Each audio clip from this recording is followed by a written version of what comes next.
तो बच्चों आज हम पढ़ने वाले हैं विल हैव। विल हैव का प्रयोग कब करेंगे? जब हमारे पास भविष्य काल में कोई वस्तुएं होंगी तब वहां पर हम विल हैव का प्रयोग करेंगे। इसके कुछ बेसिक से रूल हैं, आइए हम उसके माध्यम से इसको समझते हैं।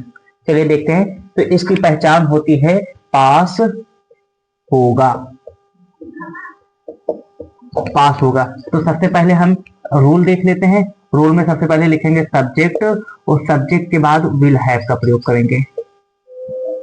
विल हैव के बाद ऑब्जेक्ट का प्रयोग करने वाले हैं। एग्जाम्पल के माध्यम से समझ लेते हैं। सबसे पहले कह सकते हैं कि उसके पास किताब की दुकान होगी। उसके पास किताब की दुकान होगी तो क्या कहोगे? सबसे पहले सब्जेक्ट लिखेंगे ही। लड़का है तो ही, लड़की है तो ही का प्रयोग करेंगे। उसके पास होगा तो विल हैव का प्रयोग करेंगे। Will have. बुक स्टोर क्या होती है? Book store. ठीक है। इसी तरह कह सकते हैं तुम्हारे पास जंगली कुत्ते होंगे। तुम्हारे पास क्या होगा? जंगली कुत्ते होंगे। तो सबसे पहले हम क्या करेंगे? तुम्हारे की अंग्रेजी होती है यू और यू के बाद विल हैव। सिंपल सा नियम है। इसके बाद हम विल हैव का प्रयोग करेंगे। विल हैव के बाद जंगली कुत्ते का कर देंगे वाइल्ड एनिमल या वाइल्ड डॉग। Wild dog. ठीक है। निगेटिव में सबसे पहले हम लिखेंगे सब्जेक्ट और सब्जेक्ट के बाद will not have. Will not have का प्रयोग करेंगे। उसके बाद लिखेंगे ऑब्जेक्ट। एग्जाम्पल के माध्यम से समझ लेते हैं। कहा जाए तुम्हारे पास कपड़े नहीं होगा। तुम्हारे पास कपड़े नहीं होगा। तुम्हारे पास कपड़े नहीं होंगे। तो सबसे पहले हम इसका ट्रांसलेशन करते हैं। तो क्या होता है? तुम्हारे की अंग्रेजी होता है यू और यू के बाद किसका प्रयोग करेंगे? विल। और विल के बाद not. Will not have. You will not have. उसके बाद कपड़े की अंग्रेजी होती है क्लॉथ। बहुत सारे कपड़े हैं तो क्लॉथेस। ठीक है। अब कह दिया जाए मेरे पास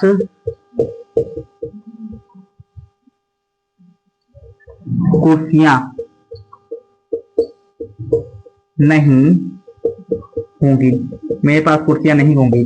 तो सबसे पहले हम लिखेंगे मेरी की अंग्रेजी आई के बाद विल नॉट हैव। उसके बाद कुर्सी की अंग्रेजी होती है चेयर। इंट्रोगेटिव इसी प्रकार का है। इंट्रोगेटिव को समझ लेते हैं। सबसे पहले WH के बाद हम प्रयोग करेंगे विल के बाद सब्जेक्ट के बाद हैव के बाद ऑब्जेक्ट का प्रयोग करेंगे। उसके बाद क्वेश्चन मार्क। एग्जाम्पल के माध्यम से समझ लेते हैं कैसे। क्या रमेश के पास सेब होगा?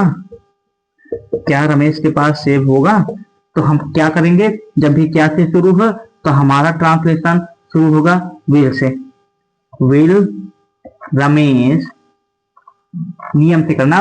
विल रमेश, सब्जेक्ट हो रमेश के बाद हैव का प्रयोग करेंगे और हैव के बाद ऑब्जेक्ट क्या बचा? एप्पल। तो कर दिया गया एप्पल।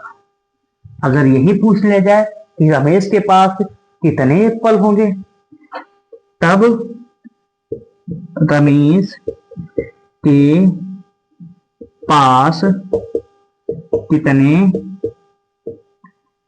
सेब होंगे? तो क्या कहेंगे? रमेश के पास कितने सेब होंगे? तो सबसे पहले हम लिखेंगे कितने की अंग्रेजी। अब सेब गिनती की जा सकती है सेब, तो वहां पर हम क्या करने वाले हैं? हाउ मेनी का प्रयोग कर देंगे। तो सबसे पहले लिखेंगे हाउ मेनी के बाद प्रयोग करेंगे विल के बाद रमेश। और रमेश के बाद क्या है? एप्पल है। तो हम इसका प्रयोग करेंगे हैव के बाद एप्पल का प्रयोग करेंगे। एक ट्रांसलेशन और देते हैं। सिंपल सा है, इसको आप लोगों को करके दिखाना है। तो ट्रांसलेशन ये होता है कि तुम्हारे पास बक्सा होगा। बक्सा की अंग्रेजी होती है बॉक्स। तो इस ट्रांसलेशन को आपको करके दिखाना है और ये अफर्मेटिव का है।